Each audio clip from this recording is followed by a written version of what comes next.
Hello दोस्तों, Mahesh tube में आपका स्वागत है। मेरा नाम महेश सोनी है। आज ये हमारी सी सेट की दूसरी क्लास है।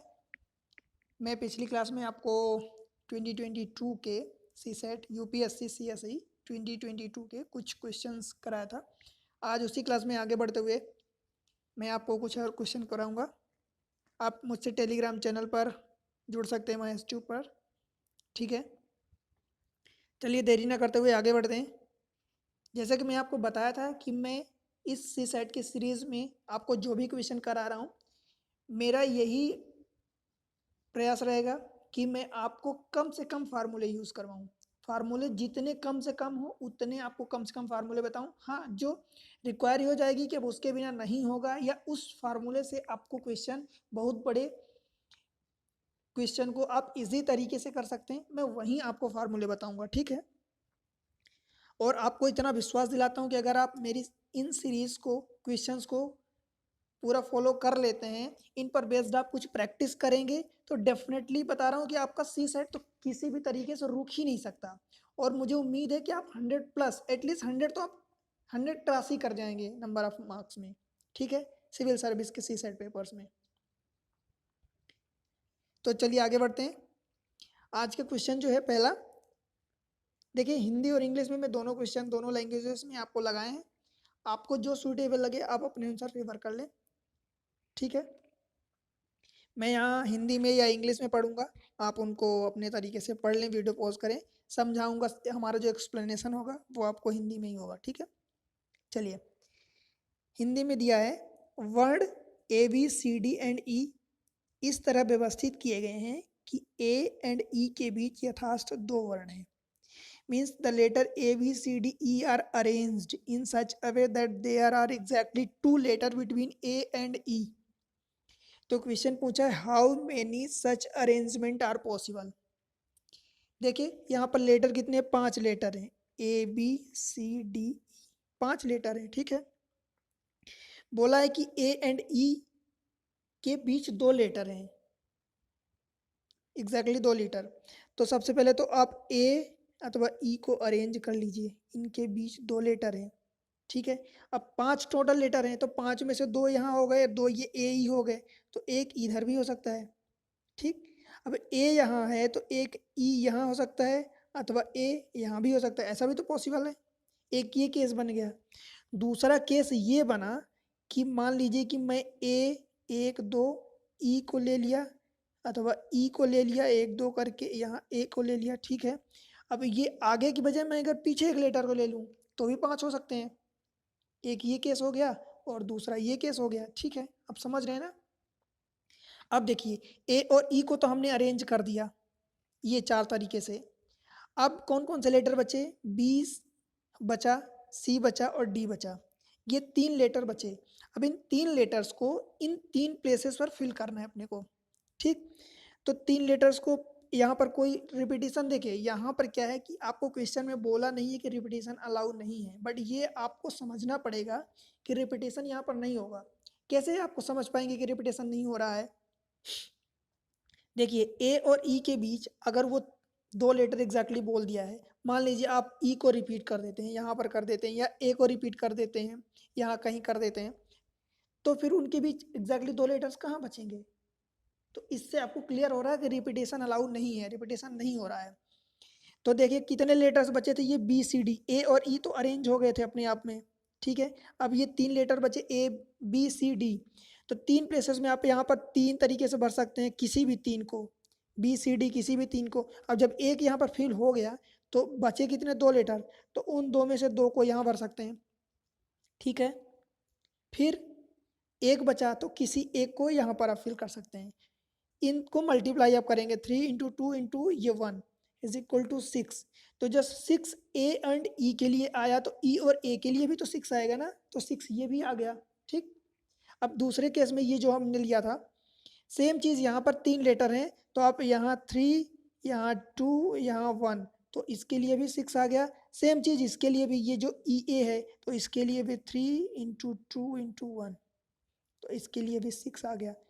अब आप इन चारों केसों को ऐड कर दीजिए तो आपको 6 4 जा 24 आंसर मिल जाएगा, यही अपना आंसर होगा। ठीक है, समझ गए ना। देखिए आपको इसमें कोई फार्मूले की जरूरत नहीं है, आपको मैं पिछली क्लास में भी बताया था कि इनमें मल्टीप्लाई करते हैं, जो नंबर्स हम फिल करते हैं उनको मल्टीप्लाई करते हैं आपस में। जो फिक्स है हमने ए एंड ई को फिक्स कर दिया, तो इनको कुछ भी छेड़छाड़ नहीं करेंगे। ठीक, चलिए अगले क्वेश्चन पर चलते हैं। देखिए मैं किसी क्वेश्चन में टाइम ज़्यादा ले रहा हूँ, आपको समझाने की कोशिश कर रहा हूँ, इसका मतलब ये नहीं कि आपको भी एग्जाम में इतना ही टाइम लेना है। आप एक बार समझिए, मेरी कोशिश ये है कि मैं आपको एक क्वेश्चन यहाँ कराऊं, पर उससे बेस्ड जितने तरीके हैं आप उतने तरीके के, आपको किसी भी आप लेटर्स में घुमा दे, 4 लेटर दे दे, 5 लेटर दे दे, 8 लेटर दे दे, 2 लेटर दे दे, कुछ भी दे दे, या लेटर्स की जगह नंबर दे दे, तो आप उन क्वेश्चंस को अटेम्प्ट कर पाए करेक्टली। ठीक है, मेरा यही प्रयास रहेगा हमेशा। चलिए अगले क्वेश्चन पर चलते हैं। नेक्स्ट क्वेश्चन है, consider the following question and two statement given below. दो आपको कथन दिए गए हैं, ठीक है। आपसे क्वेश्चन में पूछा है, प्रश्न में, क्या जेड एक्स का भाई है। ध्यान रहे, जेड के बारे में पूछा, एक्स के बारे में नहीं पूछा। क्या जेड एक्स का भाई है, मतलब जेड भाई है कि नहीं, भाई है कि नहीं, आपको ये बताना है। एक्स के बारे में नहीं पूछा, उसने पूछा जेड के बारे में कि क्या Z is Z brother of x, मतलब जेड को बताना है आपको कि क्या जेड ब्रदर है या नहीं, बस इतना ही आपको। अब वो दो स्टेटमेंट दिया है, उनसे क्या आप कंफर्म कर पा रहे हैं कि जो क्वेश्चन में पूछा आप उसका आंसर दे पा रहे हैं या नहीं, बस इतना ही बताना है आपको। चलिए स्टेटमेंट पहला क्या बोल रहा, x is the brother of by and by is the brother of Z. ठीक है, पहला स्टेटमेंट। मैं आपको कुछ एक स्टैंडर्ड चीज़ें बता रहा हूँ, आप माइंड में वो चीज़ें फिक्स कर लें कि आपको बस ऐसा ही करना है। देखिए जो मेल होगा, मेल के लिए मैं क्या करूँगा कि ये स्क्वायर ब्रैकेट्स बना दूंगा, ठीक है, स्क्वायर ब्रैकेट्स। जो फीमेल को यूज़ करेंगे मैं उस पर सर्कल लगा दूंगा, गोला। ठीक है, आप कोई और स्टैंडर्ड दे सकते हैं, आप इसको प्लस दे सकते हैं, इसको माइनस दे सकते हैं फीमेल को, या इसको उल्टा भी कर सकते हैं, आपके अनुसार है आप क्या करना चाहते हैं। पर आप जो भी करें एक फिक्स कर लें कि आपको यही करना है। यही करेंगे तो आपका फिक्स हो जाएगा कि आप जिस पर ये साइन या डिनोशन ये लगा रहे हैं, तो आप उसको मेल रिप्रेजेंट कर रहे हैं या फीमेल रिप्रेजेंट कर रहे हैं। मैं क्या करता हूँ, मेल के लिए ये स्क्वायर बनाता हूँ, फीमेल के लिए ये गोला सर्कल। ठीक है, तो क्या बोला था पहले स्टेटमेंट में, x is the brother of by and by is the brother of Z. देखिए पहले स्टेटमेंट में क्या बोला है, x is the brother of by, तो एक्स बाई का ब्रदर है। कौन ब्रदर है, एक्स, तो एक्स पर मैं स्क्वायर लगा दिया। And by is the brother of Z, तो बाई ब्रदर है किसका, जेड का। ठीक, तो बाई किसका, जेड का ब्रदर हो गया, एक्स बाई का ब्रदर हो गया। पर जेड के बारे में कुछ नहीं बोला, इसलिए मैं जेड को एज इट इज ऐसे ही रख दिया, ना तो स्क्वायर का लगाया साइन, ना ही सर्कल का लगाया। ये पहला स्टेटमेंट है। दूसरा स्टेटमेंट देखिए क्या कह रहा है, X Y and Z are sibling. ठीक है, एक्स बाई एंड जेड सहोदर भाई या बहन है। अब हिंदी में देखेंगे तो आपको क्लियर हो जाएगा, बट इंग्लिश में आपको शिवलिंग का मतलब समझना होगा। शिवलिंग का मतलब ये होता है कि सगे भाई या बहन। अब उसमें भाई भी हो सकते हैं, भाई को भी शिवलिंग कहते हैं, बहन को भी शिवलिंग कहते हैं, पर हिंदी में आप देखेंगे तो भाई या बहन ये दिया है, तो आप ये नहीं कह सकते क्लियर कि भाई ही है या बहन ही है। क्या है, एक्स बाई जेड आर शिवलिंग। अब शिवलिंग दिया है, ठीक है, तो कोई भी एक्स बाई जेड में कोई भी भाई हो सकता है, कोई भी बहन हो सकती है। ठीक है, कोई क्लियर नहीं है इस स्टेटमेंट सेकंड में। अब क्वेश्चन में आपसे क्या पूछा है कि क्या जेड एक्स का भाई है। अब आप खुद देखिए पहले स्टेटमेंट में, क्या आप जेड को बता रहे हैं कि एक्स का भाई ही है, क्या आप बता पा रहे हैं जेड के बारे में कि ये भाई ही है एक्स का, या बहन नहीं हो सकती क्या, अभी तो कंफर्म नहीं है, तो आप पहले स्टेटमेंट से नहीं बता पा रहे हैं क्लियर। सेकंड स्टेटमेंट से भी नहीं बता पा रहे हैं, क्यों, क्योंकि एक्स बाई जेड में किसी का भी जेंडर डिसाइड नहीं है, और हमें किसी से नहीं लेना, इससे नहीं लेना, हमें तो लेन देन इससे है, जेड से। ठीक है, तो जेड का जेंडर डिसाइड नहीं है, इसलिए हम तो सेकंड से भी नहीं बता पा रहे हैं। ठीक, तो इसलिए हमारा आंसर क्या हो जाएगा, both statement first and second are not sufficient. ठीक है, not sufficient to answer the question, correct है। चलिए आगे बढ़ते हैं। अगला क्वेश्चन है, on a on one side of a 1.01 kilometer long road 101 plants are planted at equal distance from each other. ठीक है, what is the total distance between 5 consecutive plants? Hindi में भी लिखा है 1.01 किलोमीटर की सड़क के एक किनारे एक दूसरे से समान दूरी पर 101 पौधे रोपे गए हैं। 5 क्रमांगत पौधों के बीच की कुल कितनी दूरी होगी? देखिए ये क्वेश्चन है तो अपने आप में ट्रिकी, पर आपको इजी लग सकता है, और जहां आपको थोड़ा सा इजी आप समझ गए इसको तो वहीं पर आप गलती कर देंगे, क्योंकि ऑप्शन ऐसे डिसाइड है। देखिए 50, 50.5, 40, 40.4 ऑप्शन ही क्वेश्चन को इजी अथवा डिफिकल्ट बनाते हैं। ठीक है, देखते हैं कितनी डिस्टेंस है टोटल। 1.01 किलोमीटर मीन्स मीटर में आप इसको कन्वर्ट करेंगे तो 101 मीटर हो जाएगा। ठीक है, पौधे कितने दिए गए हैं, पेड़ कितने दिए गए हैं, 101 प्लांट्स आर प्लांटेड। अब आप थोड़ा सा ये समझिए कि मान लीजिए कि मैं एक एग्जाम्पल ले रहा हूँ कि मान लीजिए कि ये मैं एक सड़क बना दिया, इस पर एक छोटा सा एग्जाम्पल ले रहा हूँ। मैं 6 पौधे लगा रहा हूँ। ये पौधे हैं, एक प्लांट्स, दूसरा, तीसरा, ये चौथा, ये पांचवा, ये छठवां। ठीक है, 5 और 6, मैं 6 पेड़ लगा दिया। ठीक है, अब आप ये देखिए कि उन 6 पेड़ के बीच की डिस्टेंस कितनी है, 1, 2, 3, 4, 5, ये सब इक्वल डिस्टेंस है। आप हमारे मतलब ये मैं डिनोट कर रहा हूँ तो आपको लगेगा कि इक्वल डिस्टेंस नहीं है, बट आप इसको इक्वली एज्यूम करिए। देखिए जब आपने 2 प्लांट्स लगाए तो उनके बीच में एक डिस्टेंस हुई, लेट से x मान लेते हैं। जब आप 2 प्लांट्स लगाए तो उनके बीच में टोटल x ये 2x डिस्टेंस हो गई। जब आप 3 प्लांट्स लगाए तो सॉरी, जब आप 4 प्लांट्स लगाए तो आपके पास 3x डिस्टेंस हो गई, मतलब 3 पार्ट्स में। जब आप 5 पार्ट्स लगा रहे हैं, 5 प्लांट्स लगा रहे हैं तो 5 प्लांट्स के बीच की डिस्टेंस 4 टाइम्स हो रही है, मतलब 4 पार्ट्स हो रही है, या 4x कह सकते हैं। ठीक है, 6 पार्ट्स लगा रहे हैं तो उनके बीच में डिस्टेंस 1, 2, 3, 4, ये 5, मीन्स 6 प्लांट्स के बीच में आपको कितनी डिस्टेंस मिल रही है, 5 पार्ट्स के बराबर, या प्लांट्स x जो भी एज्यूम करें। ठीक है, ऐसे ही 101 प्लांट्स लग रहे हैं तो अब आप यूं समझिए कि 101 प्लांट्स हैं तो उनके बीच की डिस्टेंस कितनी होगी, 101 माइनस 1 100 पार्ट्स के बराबर होगी। राइट, 100 पार्ट्स के बराबर होगी। यहीं पर यही ट्रिकी पॉइंट है कि कुछ लोग इसको 101 से डिवाइड कर देंगे। देखिए कुछ लोग इसको क्या कर सकते हैं, 1010 ये टोटल डिस्टेंस है, उसको 101 प्लांट से डिवाइड करेंगे, बट ये गलत होगा। क्यों? क्योंकि 101 प्लांट्स इक्वली डिस्टेंस पर लगाए गए हैं तो उनके बीच की डिस्टेंस कितनी होगी, 100, 101 माइनस 1 प्लांट्स के बराबर, मतलब कि 101 माइनस 1 प्लांट्स के बराबर होगी डिस्टेंस। मीन्स आप 101 डिवाइडेड बाय 100 आप करेंगे तो ये इक्वल पार्ट्स की लेंथ निकलेगी आपको कि कितने डिस्टेंस पर वो ट्रीज लगाए गए हैं, प्लांट्स प्लांटेड किए गए हैं। तो ये कितना आएगा, ये 0 कैंसिल हो गया, ये 10 बचा तो डेसिमल यहाँ आ जाएगा, मीन्स 10.1। ये एवरी प्लांट्स के बीच के डिस्टेंस होगी। ठीक है, अब आपसे देखिए क्वेश्चन में क्या पूछा है। क्वेश्चन में पूछा है what is the total distance between 5 consecutive plants. जो 5 लगातार कंसेक्यूटिव प्लांट्स हैं उनके बीच के डिस्टेंस आपसे पूछा है। ठीक है, अब आप ये सोचिए कि जब एक पार्ट्स की डिस्टेंस इतनी हो गई तो 5 पार्ट्स की कंसेक्यूटिव डिस्टेंस कितनी होगी। जैसे ये एग्जांपल दिया था आपको, तो ये मैं 6 प्लांट्स दिया था तो 6 प्लांट्स के बीच की डिस्टेंस 5 पार्ट्स थी।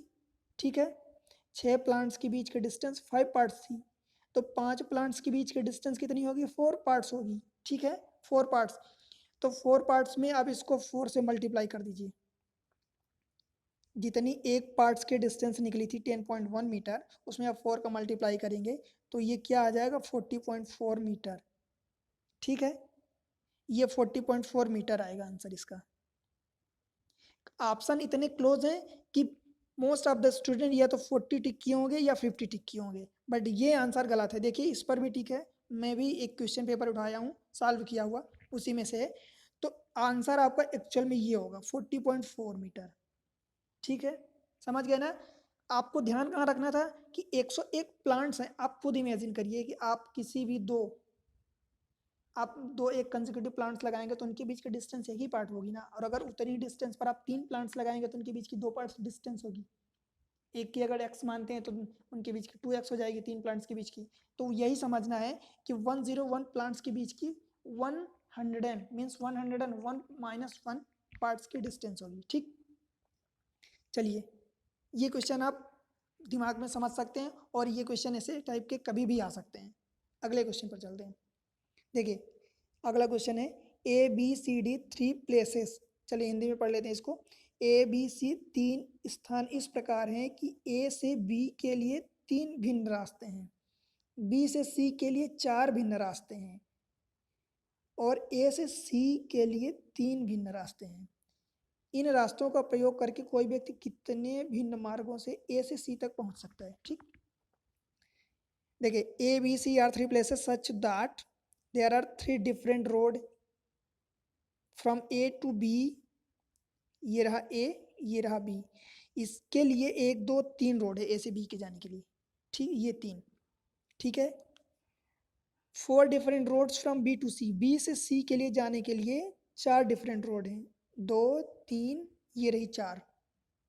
ठीक है, and 3 different road from A to C। A से C के लिए जाने के लिए 1 2 और ये 3 रोड है। ठीक, अब आपको ये बताना है in how many different way one can travel from A to C। A से C में एक बंदा कितने तरीके से ट्रेवल कर सकता है। देखिए अगर वो इस रास्ते को अपनाता है तो A से B कितने तरीके से जा सकता है, 1 2 3 तरीके से। B से C 4 तरीके से, तो ये क्या हो जाएगा 3 इंटू 4। अब आप कहेंगे कि मैं 3 इंटू 4 क्यों किया, 3 प्लस 4 क्यों नहीं किया, आपके मन में ये क्वेश्चन आ सकता है। तो चलिए उसका सोल्यूशन ढूंढता हूँ। पहले इसको देखिए, A से C तक पहुँचने के लिए 3 इंटू 4 तरीके हो गए। मैं इसको एक्सप्लेन करता हूँ आपको। A से C तक डायरेक्ट अगर चला जाए इस रास्ते को अपना के तो 3 तरीके, तो यहाँ पर ये 3 तरीके, 3 वे हो गया, तो ये टोटल 15 हो गया। ठीक, चलिए मैं इसको एक्सप्लेन करता हूँ आपको कि 3 इंटू 4 क्यों किया। देखिए मान लीजिए कि अगर A से B में ये 3 रास्ते हैं, मान लीजिए वो पहले रास्ते से A से B तक पहुँच गया। ठीक, A से B तक पहले रास्ते से पहुँच गया, तो अब B से C तक पहुँचने के लिए उसके पास 4 तरीके हैं, पहली रोड से, दूसरी रोड से, तीसरी रोड से, चौथी रोड से। ठीक, तो अगर पहली रास्ते से यहाँ तक पहुँचा तो 4 तरीके हैं। ठीक, ये 4 हो गए। दूसरे रोड से अगर यहाँ तक पहुँचा होता, मान लीजिए B तक ये दूसरी रोड से पहुँचा होता, तो भी तो उसके पास 4 तरीके थे, तो ये फिर 4 तरीके ऐड हो जाते। अगर ये तीसरी रोड से गया होता B तक, तो भी तो उसके पास फिर 4 तरीके थे, तो फिर ये ऐड हो जाता। तो या तो आप 4 4 4 को 3 टाइम्स ऐड करें या 4 इंटू 3 कर दें इजी वे में। ठीक है, और ये यहाँ से डायरेक्ट 3 तरीके से तो जा ही रहा 3 वे में, तो ये आंसर आ गया 15 वे। ठीक है, ये आंसर है। आप ये भी समझ लीजिए इस क्वेश्चन को करने के लिए आपको कुछ और भी दे सकता है, हो सकता है इसी टाइप के क्वेश्चन आ सकते हैं। हो सकता है C से D कुछ दे दे, वहाँ बोल दे कि 5 वे में जा सकता है D के लिए, तो आप क्या करेंगे 3 इंटू 4 इंटू 5 उनको मल्टीप्लाई कर देंगे। अगर कोई एक्स्ट्रा वे दिया है तो आप जानते हैं कि जहाँ एंड आता है तो जनरली हम वहाँ पर एंड के लिए हम क्या करते हैं, प्लस करते हैं। तो यहाँ पर एंड दिया है कि A से C के लिए 3 वे में जा सकते हैं, तो इसलिए आप इसको ऐड कर दीजिए। ठीक, तो ये आंसर आ गया। चलिए अगले क्वेश्चन में चलते हैं। क्वेश्चन नंबर ये सेट ए का 28 है, बट मैं क्या है कि आपको केवल रीजनिंग और मैथ्स के क्वेश्चन करा रहा हूँ, उसी के बेसिस पर मैं आपको बोल रहा हूँ कि आप 100 तो क्रॉस ही कर जाएंगे। आपको क्वालिफाई करने से, C सेट को क्वालिफाई करने से कोई नहीं रोक सकता। ठीक, देखिए A एंड B के पास कुछ सिक्के हैं। A है, सॉरी B नहीं, A has some coin, he give half of the coin and 2 more coin to B. B give half of the coin and 2 more coin to C. C give half of the coin and 2 more coin to D. ठीक है, the number of coin B has now is smallest 2 digit number. आप जानते हैं क्या smallest 2 digit number क्या होता है? 2 digit का सबसे स्मॉलेस्ट नंबर क्या होता है? 10 होता है। अगर इसी को मैक्सिमम बोल दिया होता 2 डिजिट का सबसे बिगर नंबर तो 99 हो जाता। ठीक, how many coin does A have in the beginning. A के पास बिगनिंग में कितने कॉइन्स थे ये पूछा है। मान लीजिए कुछ और पूछा होता तो फंडा तो यही है सॉल्व करने का तरीका, बट उसमें क्या करते हम कि हमें क्या कैलकुलेट करना उस पर जाते। मान लीजिए कि ए के पास इनिशियली एक्स कॉइन थे। ठीक है, ए ने बी को कितने कॉइन दे दिया? आधे, हाफ प्लस 2। तो ए के पास एक्स है तो इसका हाफ कितना होगा, 2 होगा, हाफ एक्स बाई 2 होगा, प्लस 2 और दे रहा है, ठीक है। ध्यान रहे आपको एक्स के बारे में स्टार्टिंग में पूछा और डी के पास जितने बचेंगे कॉइन, ठीक है, डी के पास जितने कॉइन बचेंगे उसको मिनिमम 2 डिजिट नंबर बोला है। हमें कुछ और नहीं निकालना कि अब एक्स के पास कितने बचे, बाय द वे हमसे ये पूछा होता है कि एक्स पास कितने बचे, तो एक्स के पास सॉरी ए के पास, तो मान लीजिए कि ए के पास जब एक्स स्टार्टिंग में थे उसने इतने कॉइन दे दिए बी को, तो एक्स पास रिमाइनिंग कितने बचेंगे, एक्स बाई 2, एक्स में से एक्स बाई 2 चला गया, -2, मीन्स एक्स में से आप इतने को माइनस कर दीजिए तो ये ए के पास इतने रिमाइनिंग बचेंगे। बट ये आपसे नहीं पूछा क्वेश्चन में, मैं आपको ये चीज़ इसलिए बता रहा हूँ कि क्वेश्चन में जरूरी नहीं कि डी के पास ये पूछा है ये बताया, हो सकता है कि वो बोल देता कि सी के पास कितने कॉइन आखिरी में बचे, वो 10 थे या 99 थे या कुछ और दे देता, ठीक है, इसलिए मैं आपको ये चीज़ें बता रहा हूँ। बी क्या करता है, आगे बढ़ते हैं। बी क्या करता है कि सी को अपना जितना इसके पास है उसका हाफ प्लस 2 और कॉइन, तो इसका हाफ कितना हो जाएगा, एक्स बाई 4 प्लस ये 1, यही हाफ होगा इसका, प्लस 2 कॉइन और दे देता है, ठीक है, ये दे देता है सी को, तो सॉरी, तो सी के पास इतने कॉइन हो गए, इतने। अब सी क्या करता है, इसका हाफ फिर से दे देता है डी को +2, तो एक्स बाई 4 का हाफ कितना हो जाएगा, एक्स बाई 8, 3, ये 1 + 2 3, 3 का हाफ कितना हो जाएगा, 3/2, +2 कॉइन और दे देता है +2, ये मिनिमम 2 डिजिट नंबर है। बस ये इक्वेशन आपको सॉल्व करनी है, एक्स की यहाँ से वैल्यू निकालनी है। देखिए इस 2 को उधर ले जाएंगे तो ये कैलकुलेशन है, आप सिंपल कर सकते हैं, इस 2 को उधर ले जाएंगे तो ये कितना हो जाएगा, 8 बचेगा, ठीक है, मैं अगले पेज में कर देता हूँ।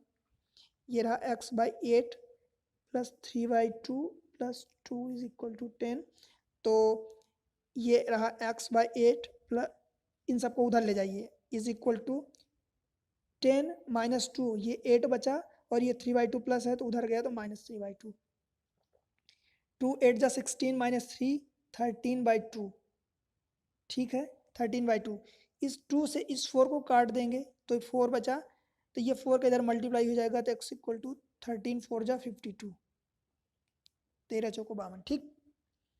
अब अपने से x की वैल्यू पूछा है कि वो x स्टार्टिंग में a के पास कितना था, a के पास हमने कितना माना था, x माना था, तो x इज इक्वल टू ये 52, यही तो आपसे पूछा है क्वेश्चन में कि शुरू में a के पास कितने सिक्के थे, तो ये 52 आंसर हो गया, ठीक है।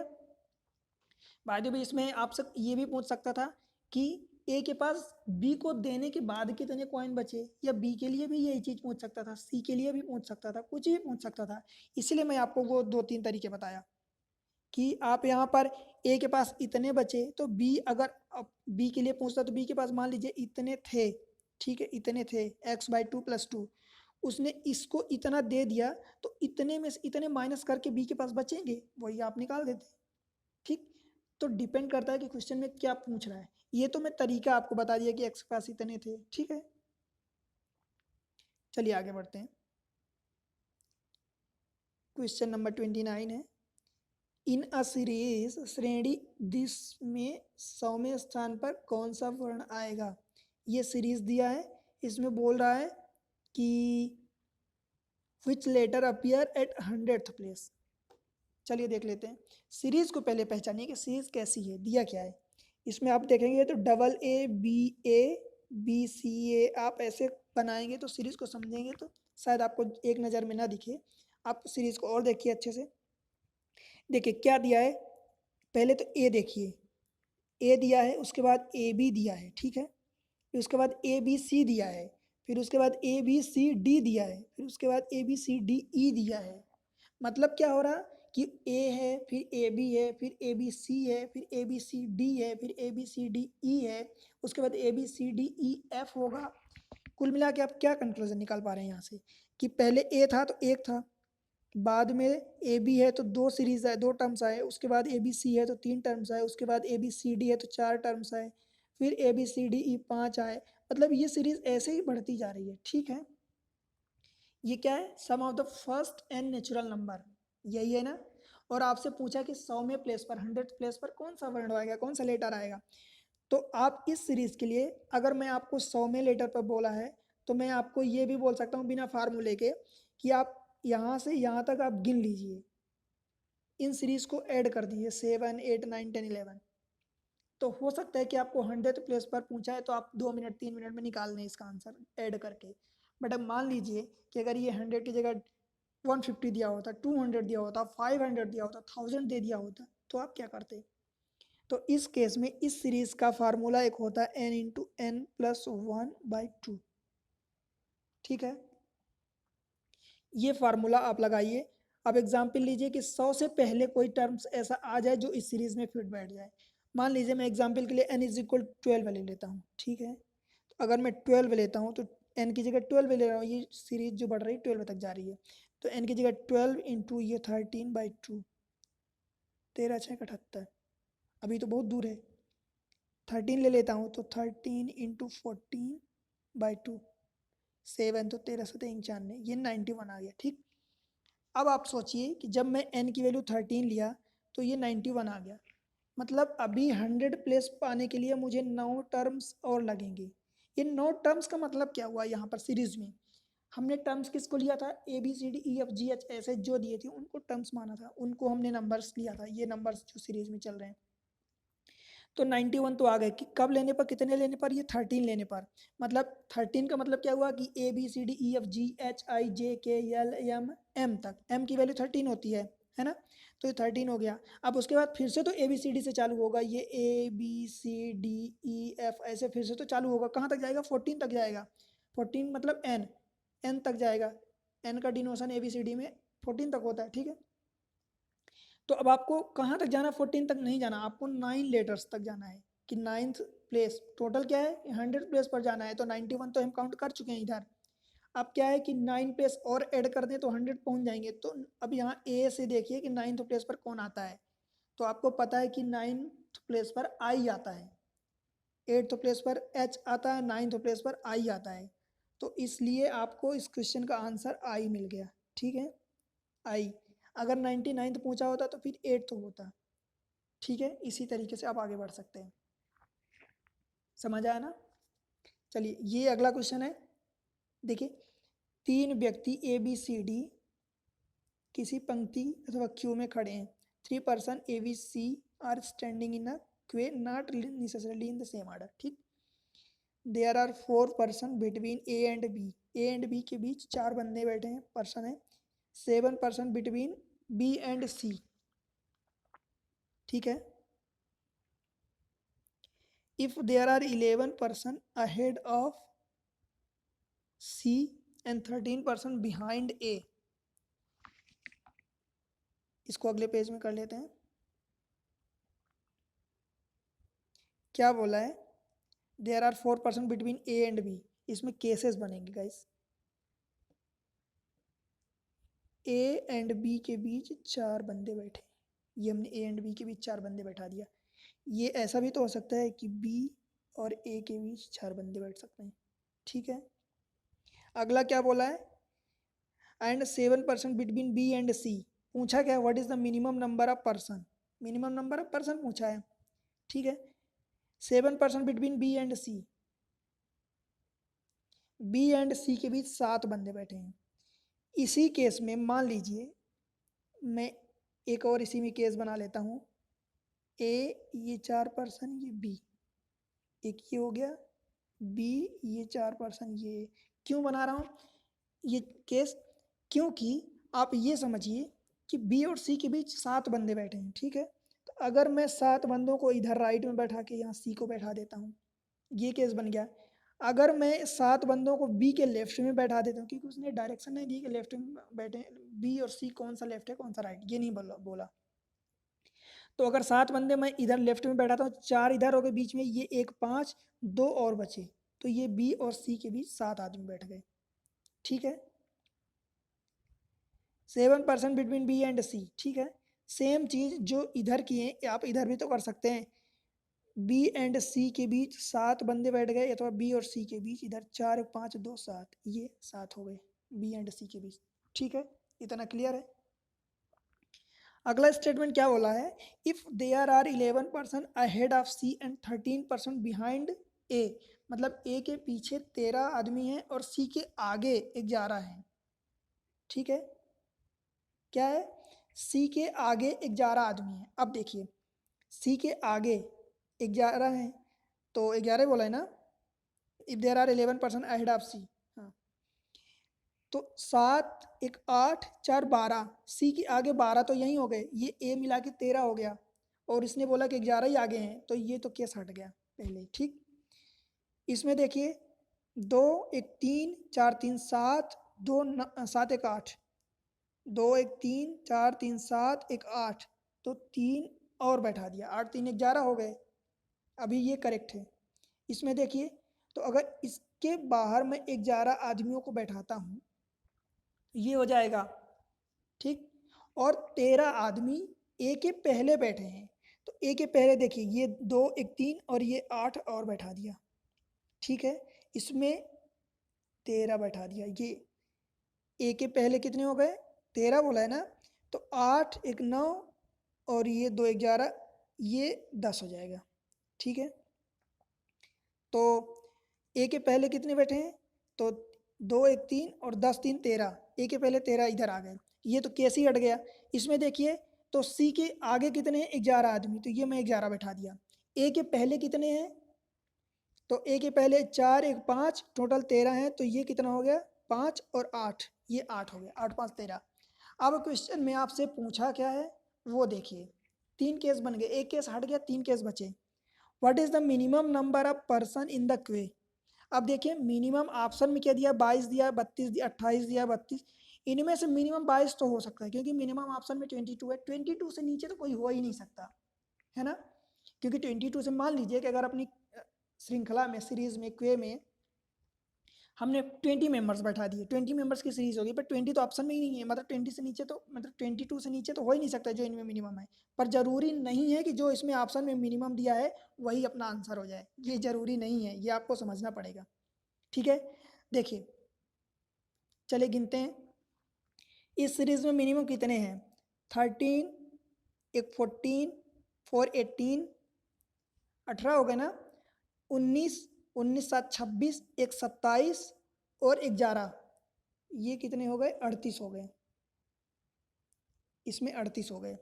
इस सीरीज में कितने, 10 11 2 13, एक 14 4 18, एक 19 3 22, इसमें 22 हो गए। इसमें कितने, 8 1 9 4 13, एक 14 2 16, एक 17 और 11, 17 11 28। अब आप गिन लीजिए, देख लीजिए कि मिनिमम कितने हैं। मिनिमम पूछा है तो मिनिमम आप बता दीजिए 22, अगर इसी मैक्सिमम पूछा होता तो 38 आंसर हो जाता। ठीक है, तो आपको क्या करना है, आपको तरीके फॉलो करना है, जो क्वेश्चन बोला आप उसको करते जाइए, आंसर आपका डेफिनेटली आ जाएगा। जो पूछ रहा है आप वो आंसर बता दीजिए, मिनिमम पूछा तो ये, मैक्सिमम पूछा होता ये। ठीक है, क्लियर है, ये हो गए। आगे बढ़ते हैं,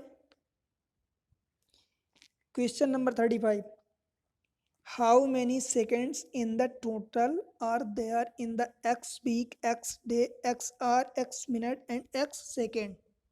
आपसे यही पूछा है, एक्स सप्ताह, एक्स दिन, एक्स घंटे, एक्स मिनट, एक्स सेकेंड में कुल कितने सेकेंड्स हैं।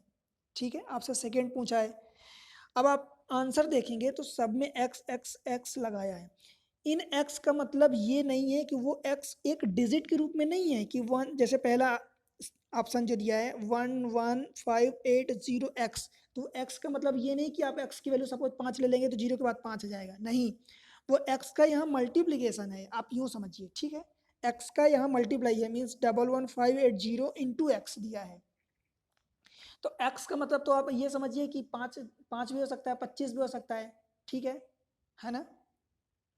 तो एक्स की वैल्यू सबसे पहले तो आप मिनिमम पुट करके देखिए, मिनिमम आप मिनिमम ले लीजिए, मिनिमम लेने के बाद ही तो आपको क्लियर होगा, जो मिनिमम को सेटिस्फाई कर देगा वो ठीक है, नहीं तो नहीं, फिर आगे दूसरे चेक करेंगे। चलिए मैं पहले क्या करता हूँ, इसमें एक्स सेकेंड, तो 1 सेकेंड ले लेता हूँ पहले, तो 1 सेकेंड में 1 सेकेंड आ गया। फिर दूसरा क्या बोला है,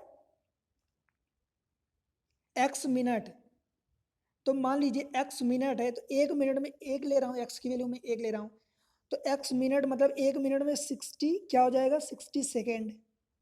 ठीक है, उसके बाद एक्स घंटे मतलब 1 घंटे, एक्स की वैल्यू 1 मतलब 1 घंटे, 1 घंटे में कितने सेकेंड्स होंगे?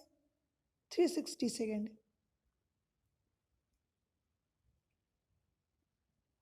क्या ये सही है? नहीं सही है गाइस, ये 3600 सेकेंड होंगे। कैसे? क्योंकि 1 मिनट में, 1 घंटे में 60 मिनट होते हैं और 60 मिनट, 1 मिनट में 60 सेकेंड होते हैं, तो आप इनको मल्टीप्लाई करेंगे तो ये आएगा।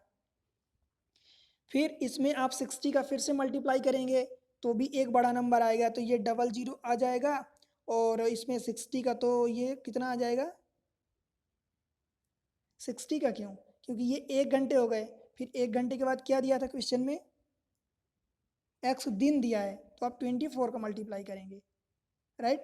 24 का मल्टीप्लाई करेंगे इसमें, तो ये 36 इंटू 24, इसको मल्टीप्लाई करेंगे तो 6 चौका 24, हाँ कैरी 2, 4 6 24, 4 3 12, 6 दूनी 12 दूनी 24 और 2 26, हासिल 2, 3 दूनी 6 2 8, तो ये 86400। अभी वीक का तो बाकी ही है, देखिए वीक का बाकी है, ये सप्ताह का बाकी है। अब आप देखिए कि इनको जो भी आप ऐड करेंगे, जो भी आप ऐड करेंगे, ये वीक का एक बहुत बड़ा नंबर आएगा, ठीक है? इन सबको ऐड करेंगे तो आप ये देख रहे हैं कि यूनिट डिजिट पर क्या आ रहा है? 0 0 0 0 यहाँ और यहाँ 1, तो यूनिट डिजिट पर फाइनल तो आपको 1 ही मिलेगा। तो सबसे पहले उन ऑप्शन को आप हटा दीजिए जिनके यूनिट डिजिट पर 1 नहीं है। देखिए इसके यूनिट डिजिट पर 0, तो ये ऑप्शन चला गया, ठीक है? ये ऑप्शन हट गया, ये ऑप्शन हट गया। अब क्या बचा यूनिट डिजिट पर? 2 में 1 1 बचा, ठीक है?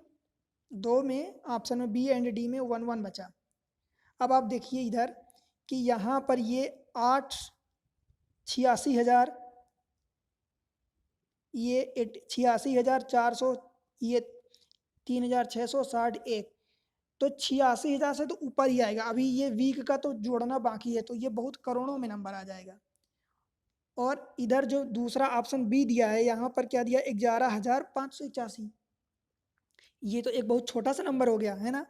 और उसमें अगर एक्स अभी वीक का तो ऐड करना बाकी है, मतलब ये एक बहुत बड़ा नंबर आएगा, और ये बहुत बड़ा नंबर यही इन दोनों में से है, डी आंसर। क्योंकि बी तो 11,581, वो 86,000 से ऊपर तो अभी है, उसमें वीक का ऐड करना बाकी है, तो एक बहुत बड़ा नंबर आएगा। इसलिए इन दोनों में अगर आपको सेलेक्ट करना है तो इसको आप, अब ये नहीं कि आप कैलकुलेट करने फिर 1 हफ्ते का, जब आपको समझ में आए कि वो बिना कैलकुलेट किए आंसर गलत ही हो जाएगा या आंसर आएगा नहीं, तभी आप उतना कैलकुलेट करें। क्योंकि आपको अगर कैलकुलेट करने बैठ गए 4 5 मिनट, तो इसी में आपके मल्टीप्लिकेशन में ही टोटल ऐड करने में ही लग जाएगा, ठीक है? इसलिए आपका आंसर ये, आप इसको टिक करके आगे बढ़ें। अगला क्वेश्चन है, P, Q, R, S, T are the 6 member of a family. R is the spouse of U, Q, ठीक है? U is the mother of T and S is the daughter of U. चलिए इसको आगे बढ़ के solve करते हैं।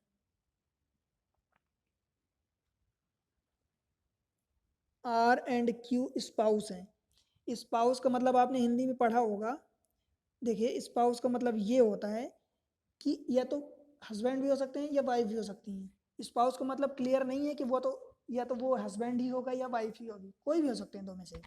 जब तक उनका जेंडर क्लियर नहीं, जैसा कि मैं पिछले क्वेश्चन में एक डिस्कस कर गया, जब तक उनका जेंडर क्लियर नहीं है तब तक आप उनको ऐसे ही रहने दें। कोई आप नॉमिनेशन ना करें कि ये मेल होगा या फीमेल होगा। हाँ, एक चीज़ और ध्यान रखना कि नाम से भी आपको आपको मान लीजिए कि कोई ऐसा नाम दिया जो आपको लगे कि ये मेल है, तो नाम से आप ये मत सोच लेना कि ये मेल ही होगा, और या लगे कि फीमेल है तो फीमेल ही होगा, कुछ भी हो सकता है। तो नाम से भी आपको नहीं जाना जब तक आप उनका जेंडर क्लेरिफाई ना कर लें, ठीक है? क्या दिया है? P, R and Q are spouse. U is the mother of T and S is the daughter of U. U is the mother of T. U इनमें से अभी नहीं पता, तो U अब देखते हैं। U is the mother of T, तो U का जेंडर असाइन कर दिया, इसलिए मैं सर्कल लगा रहा हूँ। U is the mother of T. T के बारे में अभी कुछ भी नहीं बोला है, ठीक है? And S is the daughter of U. S is the daughter of U. S क्या है? U की डाटर है, तो S का जेंडर डाटर है, इसलिए जेंडर असाइन हो गया, फीमेल है, ठीक है? P's daughter is T and our son is P. P की डाटर टी है, ठीक है, पी की डाटर टी है। तो अब ये टी है क्या है, पी की डाटर है, तो ये डाटर है इसलिए इस पर हमने सर्कल लगा दिया। किसकी डाटर है, पी की। तो पी, अब आप सोचेंगे तो पी की डाटर है तो पी तो ऊपर ही आएगा ना, एक जनरेशन ऊपर, तो पी ऊपर हो गया। अब अगर ये भी देखिए क्या था, टी की ये मदर थी यू, अगर ये मदर है और इसकी, तो ये डाटा ये सन हो सकता है, ठीक है। और इस स्टेटमेंट से ये पता चल गया कि टी क्या है, फीमेल है, और ये इसकी डाटर है, मतलब ये क्या होगा, फादर होगा। ये मदर क्यों नहीं सकता, क्योंकि मदर तो ऑलरेडी आ गया है, मतलब ये दोनों क्या हो गए, स्पाउस हो गए, पी एंड यू, ठीक। क्लियर है इतना। अब आगे बढ़ते हैं। R son is P, R का सन पी है, आर का सन। अब देखिए आर यहाँ था, अब ये स्पाउस तो हैं दोनों आपस में, है ना, पर ये नहीं पता था कि ये कौन से में है, मतलब कौन से जनरेशन में। मान लीजिए एक जनरेशन ये हो गई, एक जनरेशन ये हो गई, एक ये हो गई, तो अब ये आर एंड क्यू कौन से जनरेशन में थे ये अभी तक नहीं क्लियर था। बट इस स्टेटमेंट से अब ये क्लियर हो रहा कि आर का जो पी है वो सन है, तो ये तो मेल तो पहले से ही है। अब अगर सन हो गया तो इसका फादर ये ऊपर वाली जनरेशन में ही बिलोंग करेगा, ठीक है। ये सन तो हो गया, अभी भी क्लियर नहीं है कि आर मेल है कि फीमेल है, अभी भी नहीं क्लियर है। एक स्टेटमेंट और दिया है, there are two couples in the family, मतलब इस परिवार में दो दंपति हैं, मतलब दो दंपति मतलब कि दो मियाँ बीवी हैं। एक ये कपल्स हो गए, अब ये तो सिस्टर सिस्टर हो गई ना, इसकी ये भी बेटी ये भी बेटी, तो ये दोनों सिस्टर हो गए, ठीक है। तो ये कपल्स तो हो नहीं सकते, तो यही कपल्स होंगे ना, तो एक ये कपल्स हो गए, एक ये कपल्स हो गए। अब आपको ऑप्शन में चलना है। Q is the grand father of T, Q is the grand father of T, Q is the grand father of T. देखिए ग्रैंड तो है बट ये नहीं डिसाइड है कि ये फादर है कि मदर है, आर एंड क्यू का कुछ भी डिसाइड नहीं है कि वो फादर है या मदर है, ठीक है। Q is the grand mother of T, तो ये भी नहीं हो सकता, ये भी नहीं हो सकता कंफर्म, ये भी नहीं हो सकता क्योंकि दोनों क्लियर नहीं है, ठीक। R is the mother of P, इसको देखते हैं। R is the mother of P, क्या आपको पता है ये बेटा है, ये तो कंफर्म है पी, पर ये नहीं पता कि आर मदर है या फादर है, तो ये भी स्टेटमेंट गलत हो गया। अब जब पहले तीन स्टेटमेंट गलत हो गए तो चौथा तो सही होगा ही सही, फिर भी चेक कर लेते हैं। T is the grand daughter of Q, T is the grand daughter, देखिए टी ग्रैंड डाटर है, ये डाटर है, पर क्यू की ग्रैंड डाटर है ना, बिकॉज दो जनरेशन का गैप, बीच में एक जनरेशन आ रही है और वैसे दो जनरेशन का गैप, तो ये ग्रैंड डाटर हो गई, ठीक है। मतलब ये कह सकते हैं कि सबसे यंग ये है, उसके बाद ये है सेकंड, उसके बाद ये, ठीक है। तो यहाँ से इस तरीके से ये क्वेश्चन हो गया। इस टाइप के क्वेश्चन को आप ऐसे ही करिए, पिछली क्वेश्चन में भी आपको यही बताया था और इस क्वेश्चन में भी यही है कि जब भी आपको ऐसा लगे कि ये जेंडर वाले हैं तो बस आप मेल फीमेल आप असाइन कर लें और उनकी जनरेशन को आप देख लें अकॉर्डिंग टू स्टेटमेंट कि वो जो भी दिया है कैसे किस टाइप से दिया है, ठीक। चलिए अगले क्वेश्चन पर बढ़ते हैं। क्वेश्चन नंबर 37, ठीक है। किसी राज्य के तीन शहरों पी क्यू आर के बारे में नीचे दिए गए दो कथनों पर विचार कीजिए, ठीक है। शहर पी शहर क्यू से कितनी दूरी पर, ये आपको बताना है, ठीक है ना, मतलब सिटी पी एंड क्यू कितनी दूरी पर है। City Q is 18 kilometres from the city R, मतलब क्या दिया है, क्यू एंड आर के बीच दिया है डिस्टेंस पहले स्टेटमेंट 18 किलोमीटर, ठीक है। दूसरे स्टेटमेंट में क्या दिया है, city P is 43 kilometre from the R, तो पी एंड आर के बीच दिया है डिस्टेंस 43 किलोमीटर, ठीक है, 43 किलोमीटर। आपसे क्वेश्चन में क्या पूछा है, how far is city P from Q, P and Q के बीच की दूरी पूछा है। अब आप ये बताइए इसमें क्यू एंड आर के बीच में वो जानकारी दिया, पी के बारे में नहीं दिया, तो क्या आप बता सकते हैं कि पी एंड क्यू के बीच कितनी डिस्टेंस होगी। पी पता चला यहाँ से एक्स किलोमीटर मान लीजिए, तो एक्स की वैल्यू कुछ भी हो सकती है, 5 किलोमीटर, 50 किलोमीटर, 200 किलोमीटर, 1000 किलोमीटर, कुछ भी हो सकता है। तो आप ये नहीं बता सकते कि सिटी पी एंड क्यू के बीच की कितनी डिस्टेंस होगी, पहले स्टेटमेंट से नहीं बता सकते, दूसरे स्टेटमेंट से भी नहीं बता सकते, क्योंकि डिस्टेंस किसकी दिया है, पी एंड आर के बीच की दिया है, पी एंड क्यू के बीच की आप डिस्टेंस कैसे बता सकते हैं, नहीं बता सकते जो क्वेश्चन में पूछा गया है। इसलिए आप इससे भी नहीं बता सकते, तो स्टेटमेंट दोनों से आप नहीं बता सकते। Both statement first and second are not sufficient to answer the question, इसलिए डी सही हो जाएगा। ठीक है, दोनों पर्याप्त नहीं हैं। राइट, आगे बढ़ते हैं। देखिए ये स्टेटमेंट वाले क्वेश्चन होते हैं जिनको हम वेन डायग्राम कहते हैं। ठीक है, वेन डायग्राम आपने ध्यान दिया होगा, ऐसे बनाते हैं। तो ये वेन डायग्राम के क्वेश्चन होते हैं। इनमें मैं आपको बता दूं, ट्रिक बता दूं कि ये जो इतना ये स्टेटमेंट जो भी दिया है इतना, ठीक है, ये जो भी इतना दिया है आप इनको ना पढ़िए। मैं अभी आपको समझा रहा हूँ, जब आप पहले पढ़ रहे हैं तो आप पहले पढ़ लीजिए, समझ लीजिए। पर ये चीज़ें आपको पढ़ने से, एग्जाम के टाइम की मैं बात कर रहा हूँ, एग्जाम के टाइम में आप इनको ना पढ़िए, क्योंकि इनको पढ़ने से पता चला आप 1-1.5 मिनट टाइम इसी में वेस्ट कर रहे हैं। वो चीज़ किसी एक क्वेश्चन में पता चला आप सॉल्व कर लेंगे, तो बेहतर होगा कि इनमें कुछ ऐसा होता नहीं है। बस आपको इनमें यही देखना है कि स्टेटमेंट कितने दिए हैं, ये स्टेटमेंट दिए हैं, ये उनके कंक्लूजन दिए हैं, बस इन्हीं को ध्यान देना आपको। ठीक है, मैं आपको एक तरीका बता रहा हूँ इसमें से, अगर आप इस तरीके को फॉलो कर लेते हैं तो बता रहा हूँ डेफिनेटली आप ये क्वेश्चंस के आंसर आपको गलत होंगे ही नहीं। चलिए, कोशिश करिए कि आप इन जो क्वेश्चंस हैं, आप हिंदी वालों से भी मैं कह रहा हूँ, आप हिंदी वाले भी इन क्वेश्चंस को इंग्लिश में ही करें तो बेहतर होगा। कुछ तरीके हैं, जैसे देखिए पहला स्टेटमेंट क्या दिया, ऑल पेन्स आर बुक, सभी पेन बुक्स हैं। तो मैं क्या करता हूँ, इसको ये पेन मान लेता हूँ, तो ऑल पेन्स आर बुक, ये बुक। अब आप यूँ समझिए कि बुक का ये पूरा आउटर पार्ट है, ठीक है, ये आउटर पार्ट है पूरा बुक, और पेन ये उसके अंदर है। ठीक है, पेन पूरा भी हो सकता है, बी का पूरा भी हो सकता है, और बी से छोटा भी हो सकता है। ध्यान ये रखना है अपने को सिर्फ कि सभी पेन मीन्स पेन ही एक सब पार्ट है बी का, मतलब कि बुक का। पेन को मैं पी डिनोट कर रहा हूँ, बुक को बी।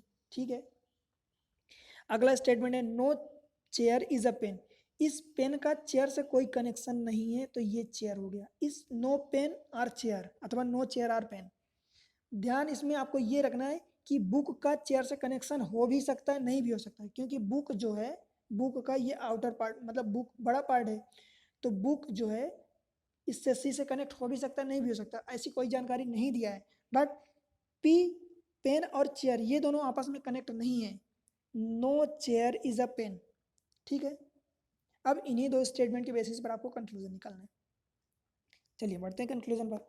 पहला कंक्लूजन ये दिया है, all chair are book, all chair are book, ये क्या यहाँ हो भी सकता है कि नहीं हो सकता है। तो आप यूँ समझिए कि अगर मान लीजिए इस छोटे से पार्ट में इतना चेयर हो गया और इस चेयर का इस पेन से कोई कनेक्शन ना हो, तो स्टेटमेंट करेक्ट भी हो सकता है ना, करेक्ट हो सकता है, बट कंफर्म तो नहीं कह सकते। अगर हाँ, अगर इसी स्टेटमेंट ये पूछा होता कि all chair are book is a possibility, अगर ऐसा दिया होता कि इसकी संभावना है, तो ये स्टेटमेंट जरूर सही हो जाता, बट ऐसा नहीं दिया है, तो इसलिए यहाँ हो भी सकता है, नहीं भी हो सकता है, बाहर भी तो हो सकता है, जरूरी नहीं कि अंदर ही हो, तो इसलिए ये स्टेटमेंट गलत, पहला स्टेटमेंट गलत हो गया। आपको यही ध्यान रखना है कि बस यही वेन डायग्राम बनाना है, उन्हीं के बेसिस पर ये आपको आंसर निकालना है।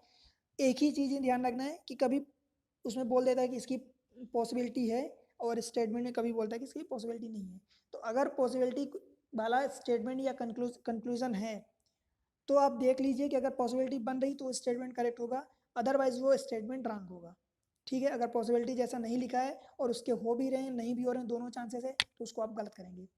आप इन टाइप के स्टेटमेंट को सही कब करेक्ट करेंगे, सही या करेक्ट कब करेंगे, जब वो कंफर्म हो, 100% सही हो कि वो सही ही है, तभी आप उसको करेक्ट स्टेटमेंट मार्क करेंगे या कंक्लूजन। ठीक, दूसरा, some chair are pen, some chair, देखिए चेयर यहाँ है, पेन यहाँ है, तो ये तो पहले स्टेटमेंट में ही मना कर दिया कि नो चेयर आर पेन, कोई चेयर और पेन के बीच कनेक्शन नहीं है, तो दूसरा भी गलत हो गया। ठीक है, तीसरा, all book are chair, all book are chair, अब मान लीजिए कि सारी बुक्स अगर चेयर हैं, तो क्या होगा कि चेयर ये इतनी बड़ी हो जाएगी, और अगर ऐसा हो गया तो पेन और चेयर में तो कनेक्शन हो जाएगा ना, और यही तो पहले दूसरे स्टेटमेंट में मना किया है कि पेन और चेयर के बीच कोई कनेक्शन ही नहीं है, तो ये तो संभव ही नहीं है, तो ये भी गलत हो गया। ठीक है, चौथा स्टेटमेंट बोल रहा है कि no chair is a book, no chair is a book, क्या कोई चेयर बुक नहीं है, हो सकती है ना, उसने पेन से मना किया है, पेन और चेयर का, चेयर और बुक का नहीं मना किया है, तो ये भी गलत हो गया, क्योंकि पहला स्टेटमेंट और चौथा स्टेटमेंट आप देख कंक्लूजन देखेंगे, all chair are book, no chair is a book, तो ये भी गलत है, ये भी गलत है। ठीक है, तो चारों स्टेटमेंट अपने आप में गलत हैं। हाँ, ये जो आपसे आंसर पूछा कि कौन सा करेक्ट है, अगर यहाँ आंसर में देखिए स्टेटमेंट 1 गलत है, स्टेटमेंट 2 गलत है, स्टेटमेंट 3 एंड 4 भी गलत है, तो इनमें से कोई सही नहीं है, ये तो ठीक है। अगर इन्हीं में कोई एक ऐसा ऑप्शन दे दिया होता कि आइदर फर्स्ट और फोर, तो वो आंसर जरूर होता, वो सही होता। कैसे? देखिए, ऑल चेयर आर बुक ये गलत हो गया, no chair is a book ये भी गलत हो गया, पर दो में से कोई एक तो करेक्ट होगा ना, या तो ये होगा ये वो होगा। अगर ऐसा कोई स्टेटमेंट दिया होता आंसर में, आपको स्टेटमेंट का मतलब कि ऑप्शन दिया होता कि आइदर स्टेटमेंट फर्स्ट और फोर, तो वो आंसर, वो ऑप्शन आपका करेक्ट होता, ठीक है। पर इस क्वेश्चन के ऑप्शन में कोई ऐसा स्टेटमेंट नहीं दिया है, इसलिए ये गलत है। आंसर डी, इनमें से कोई सही नहीं है, ठीक। इसी टाइप से एक और क्वेश्चन है। अब देखिए यूपीएससी के सी सेट में अगर ये दो क्वेश्चन आ रहे हैं, तो आप ये तो मानिए कि फोकट के क्वेश्चन, आपको लड्डू जैसे क्वेश्चन है, ये फोकट के नंबर, आपको फ्री के नंबर मिल रहे हैं, आप बटोर लीजिए इनको जितना बटोर सकते हैं। सेम चीज़ यही, फिर से आपको ये पढ़ने की कोई ज़रूरत ही नहीं है, बस आपको यही समझना है कि 1 2 3 4 जितने स्टेटमेंट दिए हैं, जितने कंक्लूजन दिए हैं, बस उन्हीं को आपको देखना है। पिछले क्वेश्चंस में क्या था, आपको 2 स्टेटमेंट दिए थे, 3 4 कंक्लूजन दिए थे, इसमें 3 स्टेटमेंट 3 कंक्लूजन दिए हैं, ठीक है। चलिए स्टेटमेंट पढ़ते हैं। हम कोशिश क्या करते हैं कि जनरली पहले आल वाले जो हैं उनको पहले कर लूँ, उसके बाद सम वाले। आप दोनों से हो सकता है, ऐसा कोई नहीं है, पर पहले क्या है, आल वालों को कर लेंगे तो वो थोड़ा सा स्टेबिलिटी रहती है mentally. All teachers are engineer, देखिए ये टीचर्स हो गए, ऑल टीचर्स आर इंजीनियर। जो आल के साथ पहले लिखा होता है उसको हम छोटा ट्रीट करते हैं, छोटा होता ही है, ठीक है। और जो बाद में ऑल टीचर्स आर इंजीनियर्स, तो ये हो गया, ठीक है। सारे टीचर्स इंजीनियर हैं, सभी टीचर्स इंजीनियर हैं, तो सभी टीचर्स इंजीनियर के अंदर आ गए ना, ठीक है। तीसरा स्टेटमेंट दिया ऑल इंजीनियर्स आर साइंटिस्ट, ये सारे इंजीनियर्स जो हैं साइंटिस्ट हैं, तो ये हो गया साइंटिस्ट। अब ये देखिए कि साइंटिस्ट इतना बड़ा है, इंजीनियर्स साइंटिस्ट में ऑलरेडी मौजूद हैं, और जो टीचर्स हैं वो इंजीनियर्स में ऑलरेडी मौजूद हैं, तो जब टीचर्स इंजीनियर में मौजूद हैं तो टीचर्स साइंटिस्ट में भी मौजूद हैं ऑलरेडी, ठीक है। साइंटिस्ट के अंडर में टीचर्स भी आ रहे हैं, इंजीनियर्स भी आ रहे हैं, इंजीनियर्स के अंडर में इंजीनियर्स तो हैं ही सही, टीचर्स हैं, ठीक है।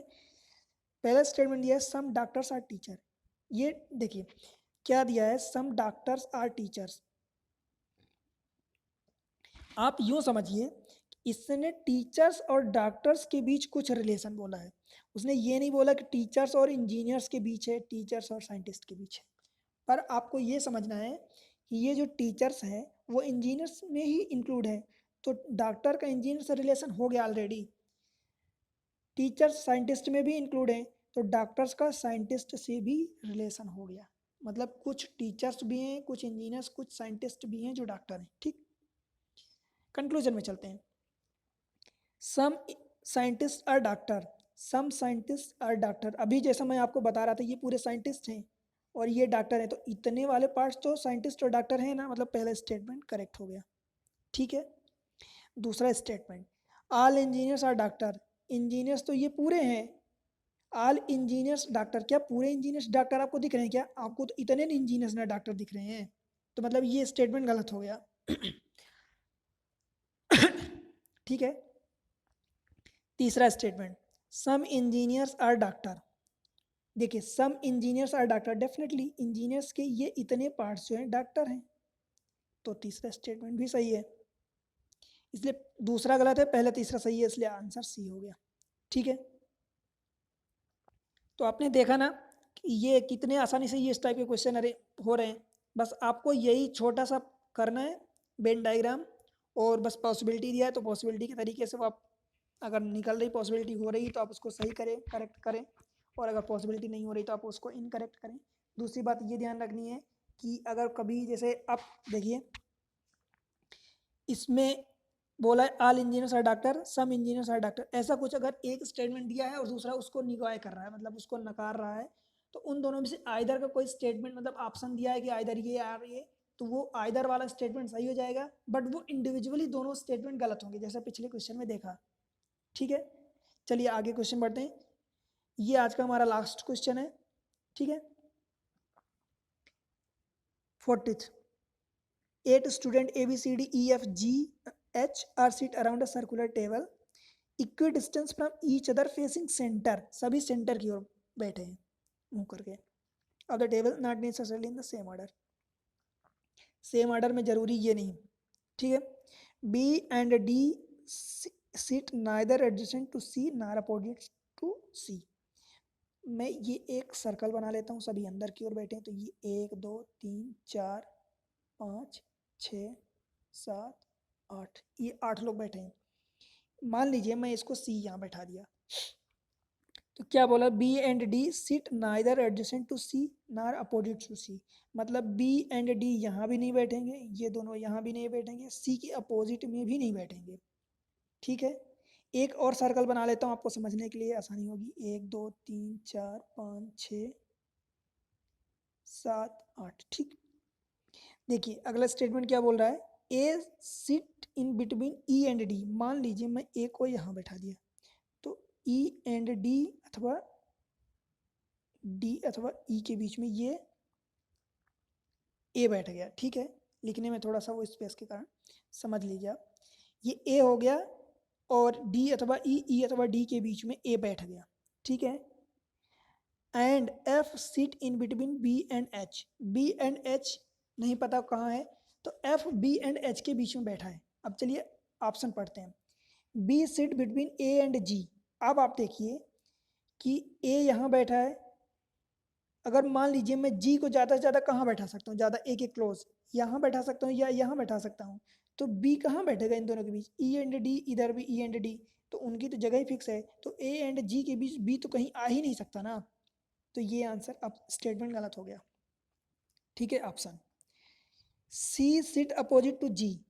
अब आप ये बताइए कि देखिए इसमें जैसे डी बी एंड डी यहाँ नहीं हो सकते, यहाँ नहीं हो सकते, तो क्या बी एंड बी डी और सी के अलावा क्या अभी इतने हैं, 5 बचेंगे, तो क्या 5 में से क्या कंफर्म आप कह सकते हैं कि सी ही यहाँ बैठेगा और सी के अपोजिट में जी ही बैठेगा, क्या नहीं कह सकते, तो ये भी गलत हो गया, ठीक है। ई सिट अपोजिट टू एफ। अब आप देखिए ई डी यहाँ बैठे थे, तो फिर वही कंडीशन की अभी इसके अलावा भी कितने 5 बंदे हैं, देखिए ई डी ए यहाँ बैठ गए, तो इसके अपोजिट में इधर, या ई अगर इधर बैठा तो इसके अपोजिट में इधर, तो क्या 5 में से क्या आप कह पाएंगे कि एफ ही यहाँ बैठेगा कंफर्म, नहीं, तो इसलिए इसका आंसर ये डी होगा, नन ऑफ दीज अब। अब आप कहेंगे कि मैं इन दोनों को बी एंड सी स्टेटमेंट जो ऑप्शन थे उनको आपको एक गेस तरीके से करवा रहा हूँ, बता रहा हूँ, तो गेस तरीके से इसलिए करवा रहा हूँ, देखिए अगर आप इनको कंफर्म केस बनाने जाएंगे तो हो सकता है कि आपके 5 6 7 8 केस बने, तो उनमें से आप एक ही क्वेश्चन में 8 से 10 12 मिनट इन्वेस्ट कर देंगे, जो कि आपके लिए रीजनेबल नहीं होगा इस एग्जाम में, ठीक है। तो पहला स्टेटमेंट तो यहाँ से करेक्टली गलत हो गया था। अब बच्चे ये दोनों, तो आप समझ रहे हैं कि अगर 5 बंदे बैठे हैं तो 5 बंदों में से जरूरी नहीं कि वो इसके अपोजिट में जी ही बैठे सी के, या ई के अपोजिट में एफ ही बैठे, है ना, इसलिए। तो इस तरीके से क्या है कि मैं आपको यही जो सी साइड के क्वेश्चन करा रहा हूँ, मैं यहाँ पर टाइम ले रहा हूँ, आपको समझा रहा हूँ, कम क्वेश्चन करा रहा हूँ लेकिन समझा रहा हूँ उस तरीके से। मैं इसलिए इतना ये कर रहा हूँ, इस तरीके से टाइम लेके समझा रहा हूँ आपको, क्योंकि अगर आप मेरे साथ इस टाइप के, सपोज एक क्वेश्चन आपने ये कर लिया, ये सर्कल वाला 2 क्वेश्चन कर लिया, तो इस टाइप के जितने क्वेश्चन आएंगे आप डेफिनेटली उनको खुद से कर पाएंगे। मैं आपको वेन डायग्राम को बता दिया, 2 क्वेश्चन बता दिया, अब आप आगे खुद ब खुद उतने क्वेश्चन कर जाएंगे, इतना टाइम नहीं लेंगे जितना मैं आपको आज समझा रहा हूँ। मैं आपको समझाते टाइम 5 मिनट 6 मिनट या 2 मिनट 4 मिनट ले रहा हूँ, अब हो सकता है कि आप उन वहाँ 30 सेकेंड्स में आप एक क्वेश्चन को कर जाएं। आपको जनरेशन वाली को क्वेश्चन बता दिया, समझा दिया, इस पर बेस्ड आप एक काम करिए, इस पर बेस्ड आप लास्ट ईयर के क्वेश्चन पेपर्स उठाइए या कोई बुक्स उठाइए, उनकी प्रैक्टिस करिए। मैं आपको इतना श्योरिटी दे सकता हूँ कि अगर आप मेरे साथ इस सीरीज़ को फॉलो कर ले गए सी सेट की, आप बता रहा हूँ कि सी सेट तो आपका रुक सकता ही नहीं, किसी भी हालत में नहीं रुक सकता। सिर्फ आप इंग्लिश के क्वेश्चंस को भूल जाएंगे, जो पैसेज दिए होते हैं आरसी, उनको नहीं भी करेंगे तो भी आप, मैं बता रहा हूँ कि देखिए 1/3 रीजनिंग के होते हैं, 1/3 क्वांट के होते हैं, 1/3 इंग्लिश के होते हैं, तो 2/3 मतलब लगभग 55 क्वेश्चन 80 में से आउट ऑफ 80 टोटल 54-55 क्वेश्चन तो आपके इंग्लिश को छोड़ के रीजनिंग और मैथ्स के रहेंगे, क्वांट के, ठीक है। तो आप यहाँ से डेफिनेटली, मैं बता रहा हूँ डेफिनेटली आप 100 या 100+ मार्क्स जरूर ला पाएंगे। अब मेरे साथ प्रैक्टिस करिए, देखिए 100 मार्क्स तो आपके ऐसे ही आ जाएंगे, बस प्रैक्टिस आप करिए, मैं जो बता रहा हूँ कॉन्सेप्ट वो उनको ध्यान रखिए, क्वेश्चन पेपर्स करिए, मैं आपको लास्ट ईयर के क्वेश्चन पेपर्स की कुछ क्वेश्चन उठा के, मैं बाहर से भी क्वेश्चन ले सकता हूँ, पर मैं लास्ट ईयर के क्वेश्चन पेपर इसलिए करवा रहा हूँ ताकि आपका कॉन्फिडेंस बढ़े, आपको लगे कि हाँ एक्चुअल एग्जाम में इस टाइप के क्वेश्चन आते हैं, इस टाइप से आपको अटेम्प्ट करना है। ठीक है, तो मिलते हैं अगले लेक्चर में। मैं कोशिश करूंगा कि वीक में एक लेक्चर आपको सीसेट का मिले, वीक में हफ्ते में एक लेक्चर आपको सीसेट का मिले, बाकी अपनी और क्लासेस चलती हैं। ठीक है, जो मैं वहाँ पर बताता हूँ टू द पॉइंट बताता हूँ, ज़्यादा इधर उधर की बातें नहीं करूँगा। ठीक है ना, आप मुझसे जुड़े रहिए महेश ट्यूब पर। देखिए, आप लोग चैनल को सब्सक्राइब करिए, लाइक करिए, अपने दोस्तों के साथ शेयर करिए, क्योंकि आपसे मुझे इतना ही चाहिए और कुछ नहीं चाहिए। कमेंट्स करिए, कोई चीज़ आपको समझ नहीं आ रही, आपको रिप्लाई मिलेगा, या फिर आपको कुछ लगे कि ये टॉपिक पर आपको लेक्चर चाहिए, तो आपके अगर कमेंट्स ज़्यादा रहे, आपको लगे, मुझे लगेगा कि काफ़ी लोगों को इसकी ज़रूरत है, तो मैं उस पर नया टॉपिक भी बना दूंगा, एक अलग से वीडियो। ठीक है, तो इस तरीके से अब मेरा टेलीग्राम चैनल है जहाँ पर आपको वीडियो की लिंक भी मिल जाएगी, महेश ट्यूब से, महेश ट्यूब नाम से यूट्यूब भी है, चैनल भी है आपका, और टेलीग्राम चैनल भी है महेश ट्यूब। आप इसी नाम से आप सर्च कर लीजिए, उसको ज्वाइन करें, वहाँ पर आपको वीडियो की लिंक PDF भी मिल जाएगी। ठीक है, तब तक के लिए मिलते हैं अगले लेक्चर में, तब तक के लिए बाय।